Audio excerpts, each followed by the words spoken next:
¿Qué tienes de la palabra si no la pudieras leer?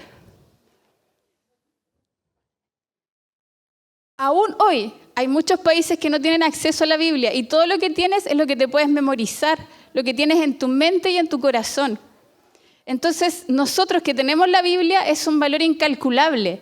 Ahora, por la naturalidad de tenerla y cotidianidad, no siempre la valoramos, pero tenemos un acceso libre todavía a poder leer nuestra Biblia. ¿Por qué lo celebramos? Lo celebramos porque hace muchos años, que no me lo sé de memoria, en 26 de septiembre de 1569 se concluyó la impresión de la primera Biblia en español. Y se llamó la Biblia del oso, porque afuera le dibujaron un osito comiendo miel. Entonces, por eso celebramos el mes de la Biblia, porque hace casi 500 años tenemos la Biblia traducida al español. Y por eso celebramos el mes de la Biblia. Así que yo quiero animarlos a llenarse de la palabra. Pensaba en lo complejo que nos contaban recién de esta situación. Y la salud mental tiene mucho que ver también con lo que llena nuestra cabeza, lo que llena nuestros pensamientos. Y un factor protector, y lo estoy diciendo no como cristiana, lo estoy diciendo quizás como profesionalmente, y los estudios científicos lo avalan, es que la palabra es un factor protector. Llenar tu mente de la palabra de Dios, aparte de todos los beneficios espirituales, te trae salud mental, te trae paz, te trae libertad. Entonces, sobre todo pensando en este contexto de la juventud, necesitan llenarse de la palabra. Yo pasé por un proceso depresivo a los 15 años, cuando no se hablaba de eso. Y lo único que recuerdo es que cuando leía los salmos me traían paz. Y no había centralina, no había psiquiatra en esos tiempos, y yo salí sola de la depresión, solo me encerraba en mi pieza sin tener mucha luz y leía los salmos, y eso yo sentía que me traían paz al corazón. Y finalmente salí de esa situación solo, inspirada, solo por lo que la palabra hizo en mi corazón. Así que quiero animarlos a llenarse de la palabra, porque eso transforma la vida y el corazón. Bien, entonces, hoy día vamos a hablar, le puse al tema el costo, para que saquen sus cuentas. No sé si emula bien, pero es como un libro contable. ¿Han tenido alguna vez libros contables? Quiero hacerle una invitación hoy día a sacar cuentas. Y lo primero que vamos a hacer es justamente leer la Biblia. Y les voy a pedir un ejercicio que nosotros no solemos hacer, pero lo vamos a leer al unísono, ¿ya? Leamos todos. Supongamos que alguno de ustedes quiere construir una torre. ¿Acaso no se sienta primero a calcular el costo para ver si tiene suficiente dinero para terminarla? Si echa los cimientos y no puede terminarla, todos los que la vean comenzarán a burlarse de él y dirán: este hombre ya no pudo terminar lo que comenzó a construir. Esta es una parábola que dice Jesús y está hablando de calcular costos. Y viene otra exactamente el versículo siguiente. Sigamos. O supongamos que un rey está a punto de ir a la guerra contra otro rey.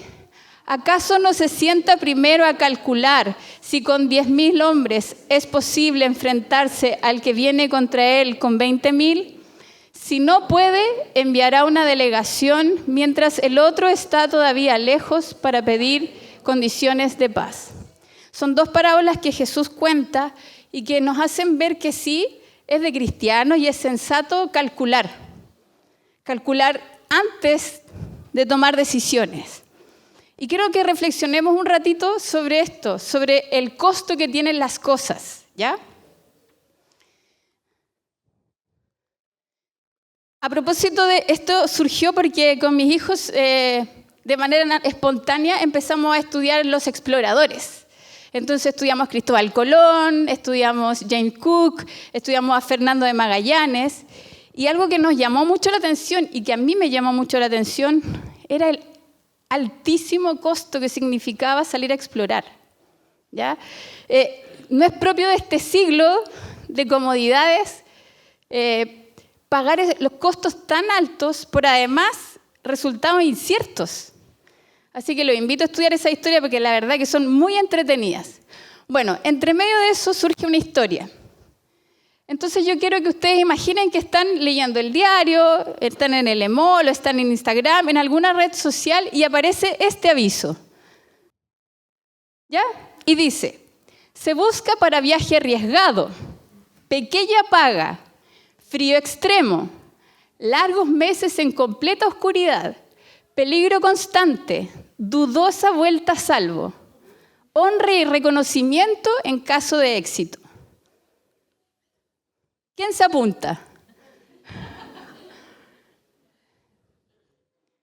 Honestamente, ¿quién de ustedes se apuntaría? Que levante la mano. Bueno, este es un aviso real que salió en 1914 en un diario londinense, ¿ya? Lo que me llamaba la atención es que mucha gente se apuntó, incluida mujeres. Y yo me pregunto, ¿qué le pasaba a la gente en su cabeza hace un poco más de 100 años para considerar este aviso? Y lo que les quiero mostrar es que si se dan cuenta, estamos en una sociedad donde en menos de 100 años las cosas han cambiado tanto que realmente nadie hoy día estaría dispuesto a eso. Pero ¿por qué hace 100 años atrás sí? Bueno, este aviso es real y lo publicó Ernest Shackleton, ¿ya? Que era un señor inglés que quería una cosa poca, lo noté aquí, cruzar la Antártida caminando. Además, como yo me imagino por último Cristóbal Colón, que quería ir a conocer una tierra nueva, pero él, su expedición era ir a cruzar la Antártida a pie. Y la gente se apuntó. Dice aquí que buscaba cruzar la Antártida a pie, pero el barco, bueno, finalmente consiguió 28 tripulantes. Salió de Inglaterra y dice que el barco quedó atrapado y destruido por el hielo del mar de Weddell. Llegaron a la Antártida y quedaron atrapados en medio del hielo durante casi 2 años. Shackleton y sus 27 hombres sobrevivieron en condiciones extremas sobre el hielo y luego fueron a la isla Elefante. En un acto heroico, Shackleton navegó con 5 tripulantes más de 1.300 kilómetros en un bote salvavidas hasta la isla de Georgia del Sur y cruzó a pie montañas para pedir ayuda. Finalmente regresó y logró rescatar a toda la tripulación sin perder ninguna vida, convirtiendo esta misión fallida en una de las más grandes gestas admiradas de liderazgo y resistencia de la historia. Y si usted, hay una película incluso, porque esta expedición se llamó Endurance, que significa la resistencia. Pero lo más increíble de todo, que pese a esto que pasó, después él hizo otra expedición. O sea, yo con esa no hago nunca una más. Y ahí está, para que me crean.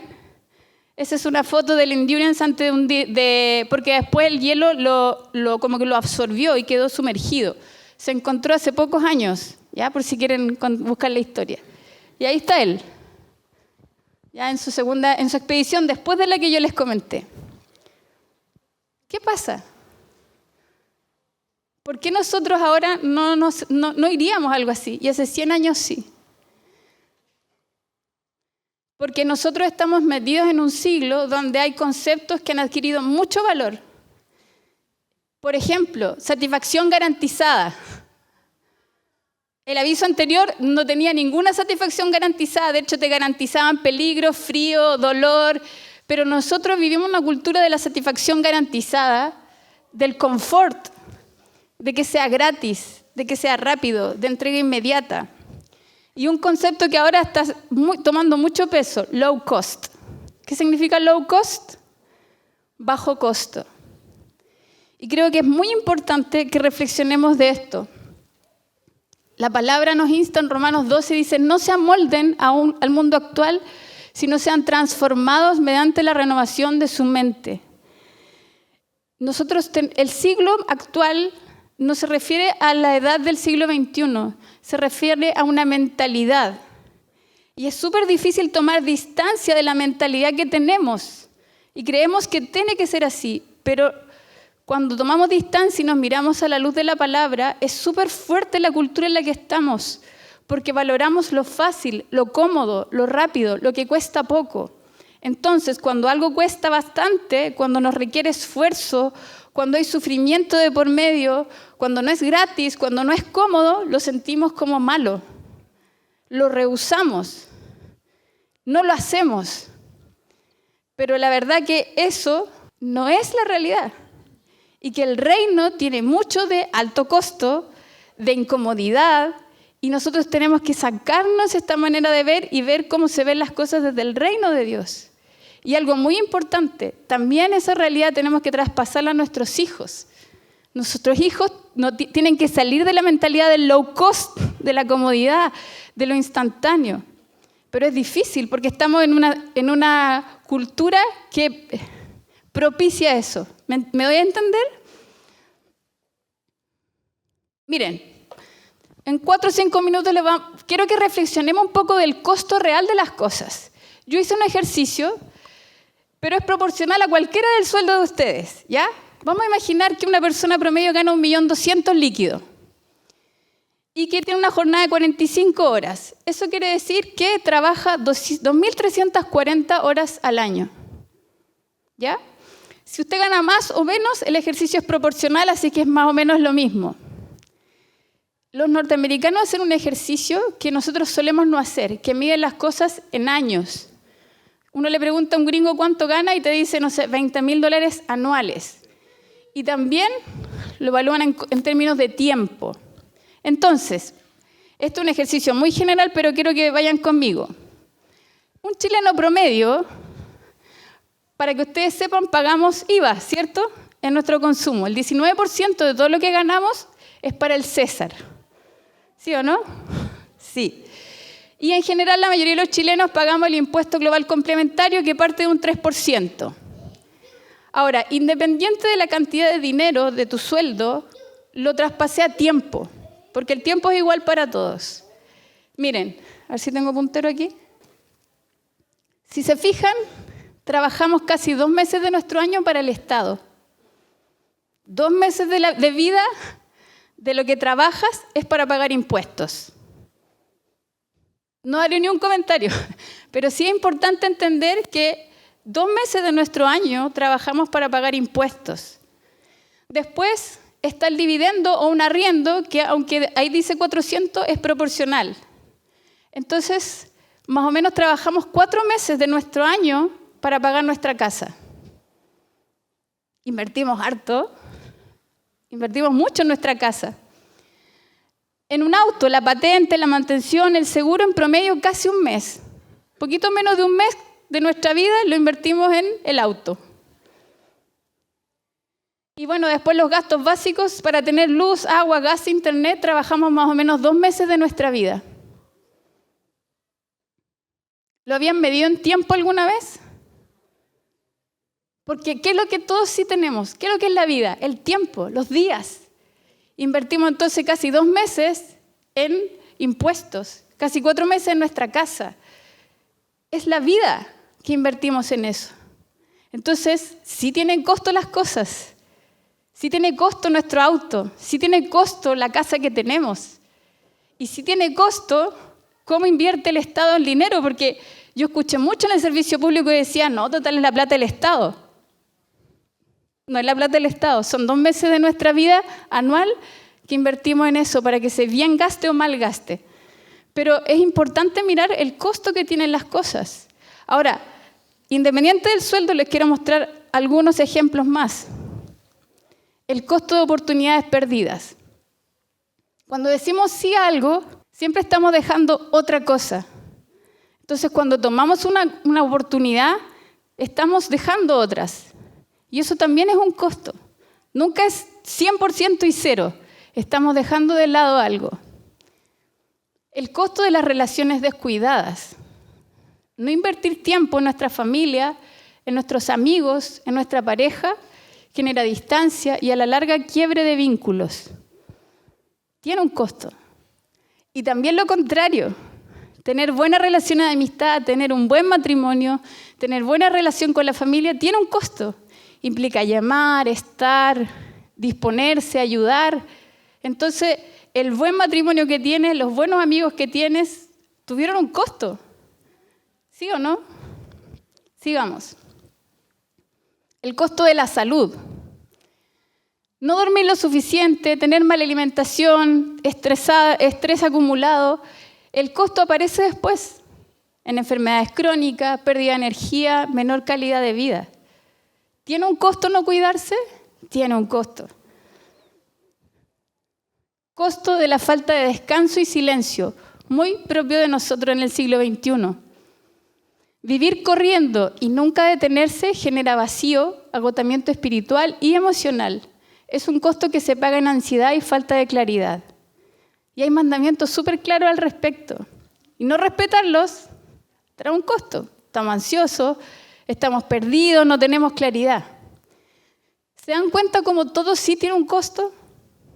Ahora, que no lo evaluemos, que no lo veamos, no quiere decir que no estamos pagando costos constantemente. Pocas veces lo evaluamos, pero es profundamente importante, el costo de nuestras palabras. Las palabras construyen seguridad emocional, fortalecen la autoestima, generan confianza o generan heridas emocionales y quiebran la confianza. Tenemos que tener cuidado porque nuestras palabras tienen un costo súper alto, y no lo digo yo. La Biblia dice en Proverbios 18:21, la muerte y la vida están en el poder de la lengua. Aquí no hay neutralidad. Tus palabras o bendicen o maldicen, o traen vida o traen muerte. Quiero que alguien busque en Mateo 12:36, por favor, y si lo tiene, lo lee. Mateo 12:36. Ese fue Jesús. Jesús dijo que todos los hombres darán cuenta de toda palabra ociosa que sale de su boca. El Jesús buena onda y el que nosotros vemos a veces como súper relajado, fue muy severo con estas palabras. Nuestras palabras o bendicen o maldicen. Y si usamos nuestras palabras vanamente, dice palabra ociosa, no es como, no pasó nada. Dice que daremos cuenta de cada palabra ociosa en el juicio final. Entonces nuestras palabras no son livianas. Y solo quiero hacer un pequeño hincapié en algo que es súper fuerte, pero es necesario conversarlo. El tono de nuestras palabras en la casa, sobre todo de las mujeres, condiciona el clima emocional de nuestros hijos. Entonces, una vez Valeria de Lille Kids dijo una vez, pregúntele a su hijo qué es lo que más le dicen ustedes en el día. Hagan ese ejercicio. Papás, mamás, díganle a su hijo, oye, ¿qué es lo que yo más te digo en el día? Es rudo escuchar la respuesta. ¿Saben qué? Lo que uno habla en su casa, el tono emocional, es después el diálogo interno que llevamos a la vida adulta. Eso es súper heavy. Si tú te hablas amorosamente, tú, a ti mismo, si tu diálogo interno es compasivo, es lleno de gracia, es amoroso, es porque ese fue el clima emocional del tono de voz, de las palabras principalmente de tu mamá en la casa. Si tú eres así como exigente contigo, juicioso, condenatorio quizá en este diálogo interno, fue el tono de tu mamá, o de tu papá, o de tus abuelos. Tenemos un peso en nuestras palabras, las palabras tienen costos. Así que usemos nuestro tono de voz, nuestras palabras para traer vida. Porque claro, nos pensamos en el costo negativo, pero nuestras palabras traen vida. Nosotros podemos hacer florecer a nuestro esposo, podemos hacer florecer a nuestra esposa, a nuestros hijos, o podemos marchitarlos con nuestras palabras. Así que el costo de las palabras es muy alto. Y el costo del pecado. El pecado tiene un costo altísimo. Tiene un costo espiritual, pérdida de intimidad con Dios, el peso de la culpa, interrupción en la comunión, peso moral. Sentimos remordimiento, vergüenza, pérdida de paz, de integridad, erosiona nuestro carácter. Relacional. El pecado trae daño en las confianzas con otros, heridas emocionales, quiebres familiares o comunitarios. Costos sociales. Puede traer pérdida de reputación, consecuencias legales, exclusión, disciplina de la comunidad y un peso eterno. Si no hay arrepentimiento, el costo final es la separación con Dios. Tampoco subestimemos nuestro pecado. Tiene costos. Sé que es duro escuchar todo esto. De hecho, para mí esta semana fue súper difícil esta palabra que Dios trabajó en mi corazón. Pero primero lo que les quiero mostrar es que todo tiene costo. Este mundo nos hace pensar que no, que todo es liviano, que es gratis. Pero no, todo tiene un costo. Hacerlo bien trae cosas buenas, hacerlo mal trae consecuencias. Nuestras palabras, dónde ponemos el dinero, todo tiene costo. Y los costos no son malos. Pero es importante entender que estamos en una mentalidad de low cost y tenemos que salir de ahí. ¿Por qué? ¿Por qué hice toda esta introducción? Porque estamos en una serie que está terminando ya, que es de seguidores a discípulos. Y Jesús nos llama a ser discípulos. Y ser discípulo tiene costo. Entonces, cuando yo mostré al principio esta palabra, ¿cierto? Que Jesús nos invita a calcular los costos. ¿Saben qué? ¿En qué contexto está? Está en el contexto de esta palabra. Lo que cuesta seguir a Cristo. Busquen en su Biblia, cualquiera sea, Lucas 14. Y vean, por favor, el título. No todas las versiones lo dicen igual. En mi versión decía, lo que cuesta seguir a Cristo. En el versículo 25 más o menos. ¿Qué título tiene el tuyo, Vanesita? Lo que cuesta. ¿Alguien tiene otro título?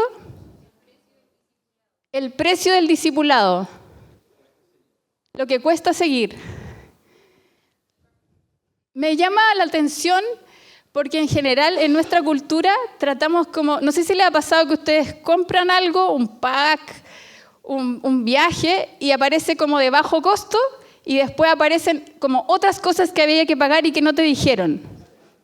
¿Pasa o no? O llega a la caja del supermercado y no era este el costo.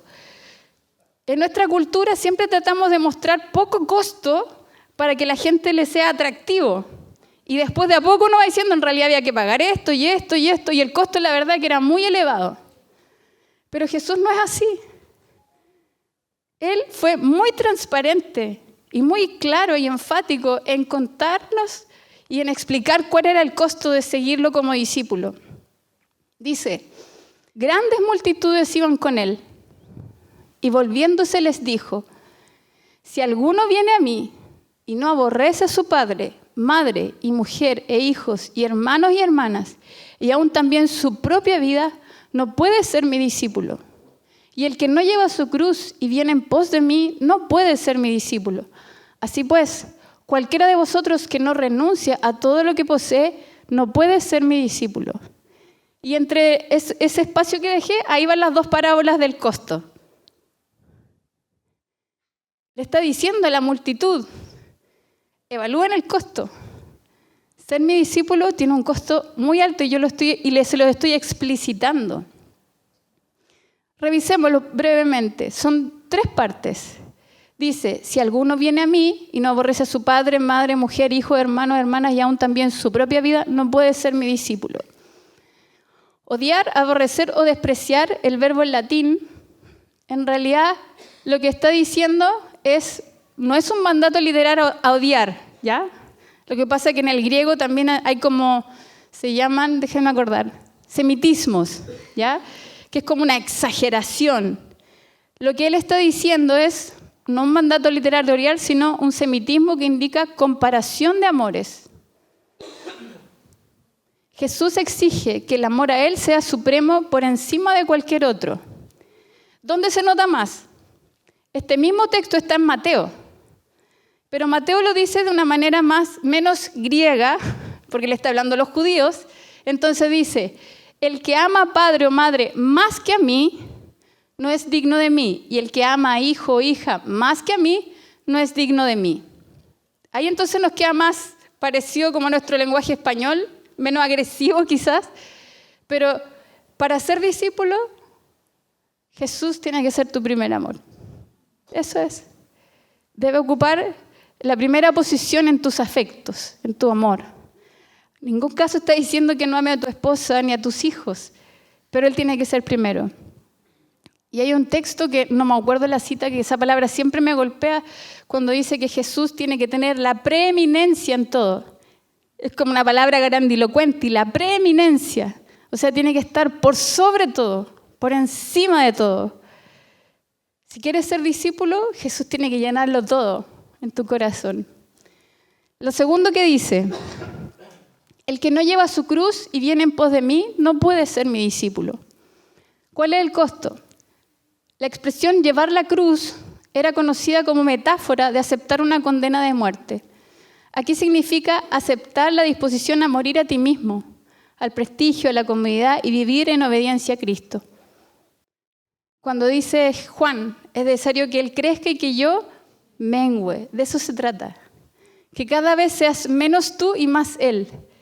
Cuando dice Pablo, y ya no vivo yo, mas ahora Cristo vive en mí, y lo que ahora vivo en la carne lo vivo en la fe del Hijo de Dios. El ser discípulo es ser cada vez más Jesús y menos tú. Y la última idea dice, así pues cualquiera de vosotros que no renuncia a todo lo que posee, no puede ser mi discípulo. Implica una despedida radical de la posesión como seguridad última. No necesariamente vender todo, pero sí reconocer que nada me pertenece en absoluto frente al señorío de Cristo.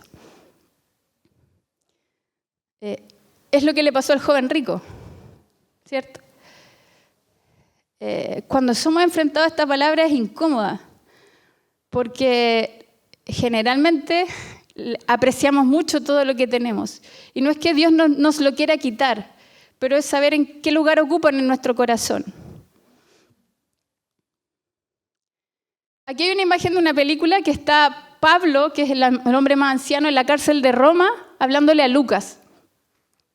Entonces yo pensaba, si Pablo pusiera un aviso para convocar y llamar discípulos, ¿cómo sería su aviso?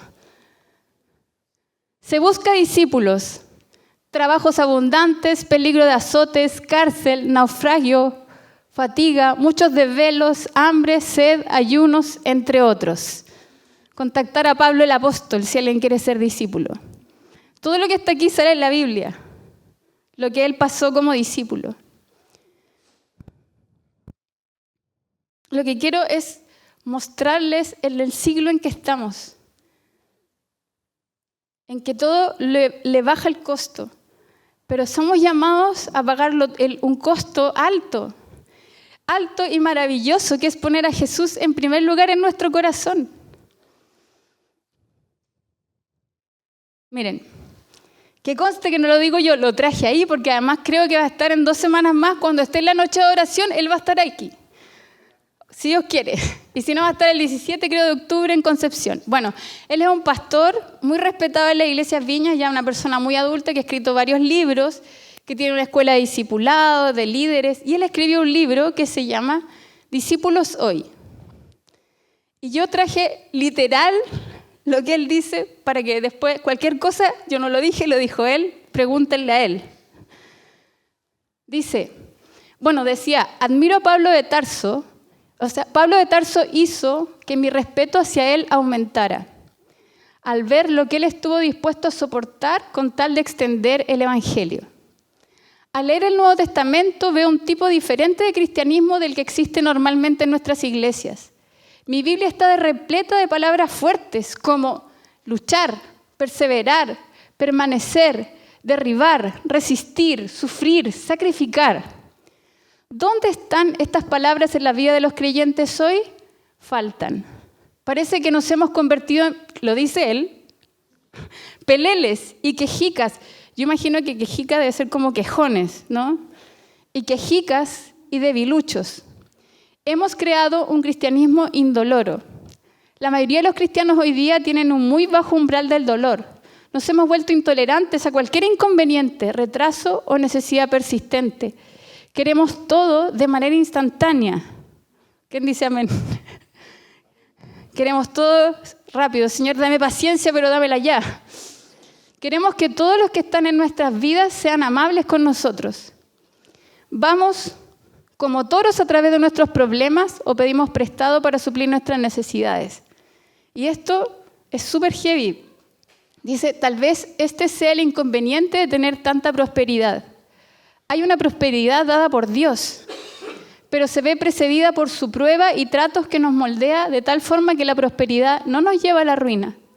Por otra parte está la prosperidad conseguida por uno mismo, que puede hacernos más débiles. Los padres deberían tener cuidado con no dar a sus hijos todo lo que quieren y cuando quieren, sino más bien buscar maneras de enseñarlos a sufrir penalidades. Les irá mejor así. Si nos apuntamos al programa de discipulado de Jesús, incluirá periodos de escasez. También incluirá ser guiado por diversas penalidades. Hasta puede que pases mucho tiempo en el desierto, pero Él te mostrará cómo soportarlo. No será fácil, pero sí espiritualmente satisfactorio. Hay un coste por ser discípulo y no es ni para peleles ni para quejicas.